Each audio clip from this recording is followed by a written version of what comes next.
So in the previous class we had discussed few chemical properties of metals and non-metals, their reactions with water. So now we will discuss about the reaction of metal with acids, how the metals react with the acid.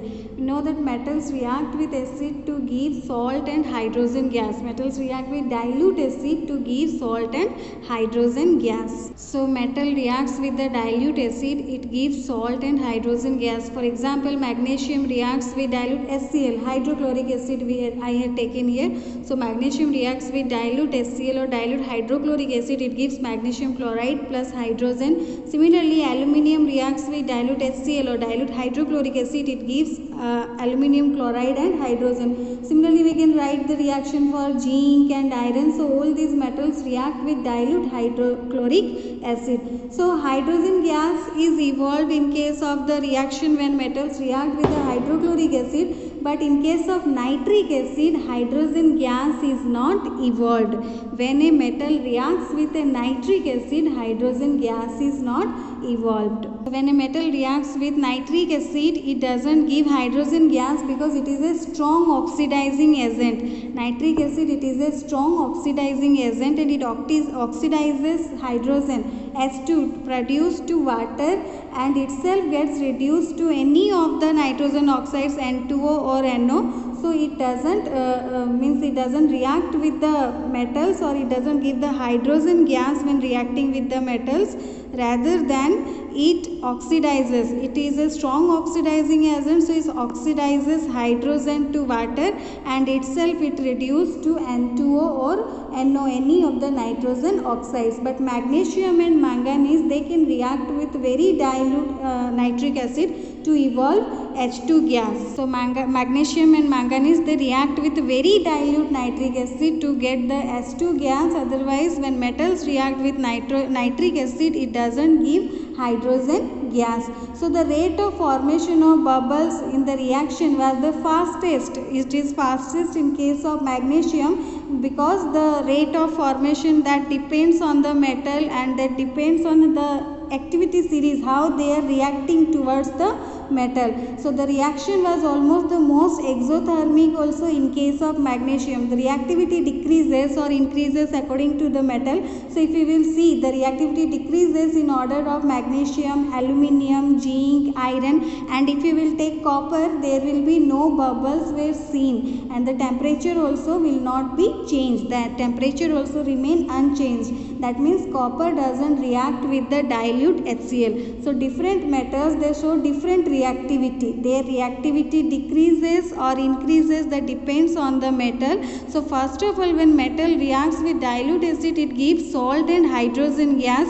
So almost most of the metals react with dilute HCl to give salt and hydrogen gas. But in case of nitric acid, in case of HNO3 or nitric acid, when metals react with nitric acid, H2 gas formation doesn't take place because it is a strong oxidizing agent. It oxidizes H2 to H2O, that means water, and reduces itself to any of the nitrogen oxides N2O or NO. So when metals react with nitric acid, no formation of hydrogen gas takes place, but magnesium and manganese, they can react with very dilute nitric acid to get the H2 gas, or when magnesium and manganese react with very dilute nitric acid, the evolution of H2 gas takes place. So different metals, they show different reactivity. So according to the reactivity, we can arrange the metals in their decreasing or increasing order. And in case of bubbles, in case of copper, when the reaction takes place, bubbles are not seen and the temperature also doesn't change in case of copper.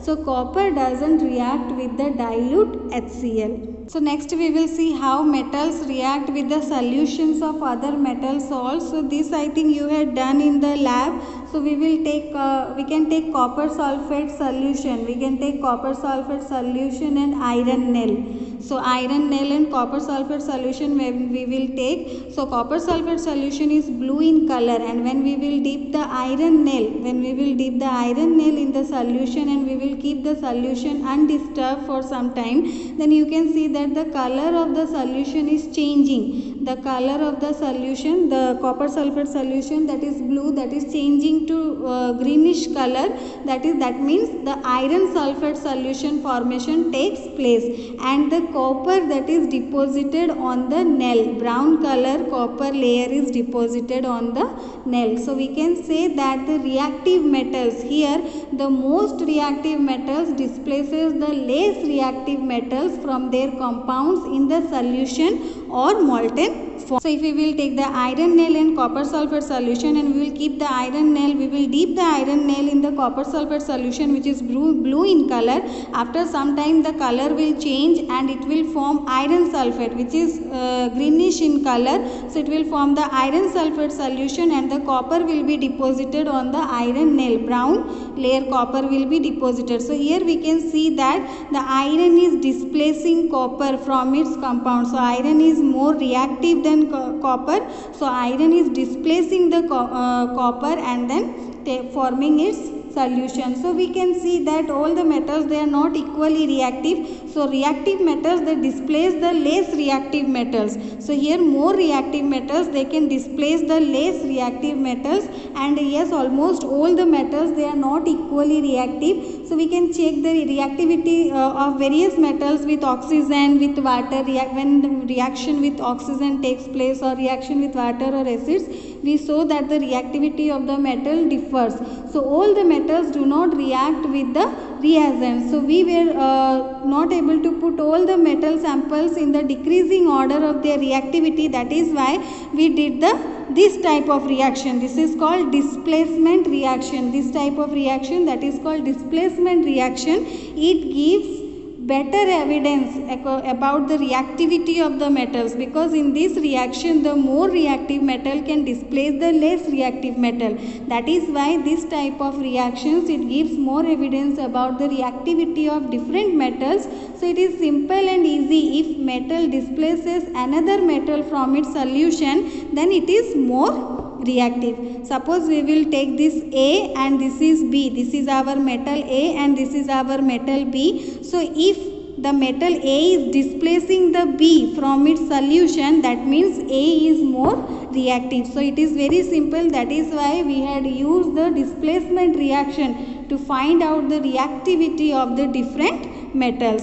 So here the more reactive metals, they can displace the less reactive metals from their compound, or in the molten form they can displace them, and this type of reaction is called displacement reaction. So by doing this displacement reaction, we can get that which metal is more reactive than the other metal. So here, for example, iron is more reactive than copper. That is why iron was able to displace the copper. So similarly, after performing displacement experiments, we get a series. We got a series which is known as the reactivity series, where the metals are arranged in order of their reactivity, in order of their decreasing order of the reactivities, and that series is known as reactivity series or the activity series. You can see this is the reactivity series, and here the metals are arranged in order of their decreasing activities. So these from here, potassium is the most reactive and gold is the least reactive. So from here the reactivity of the metals are decreasing. So you can see the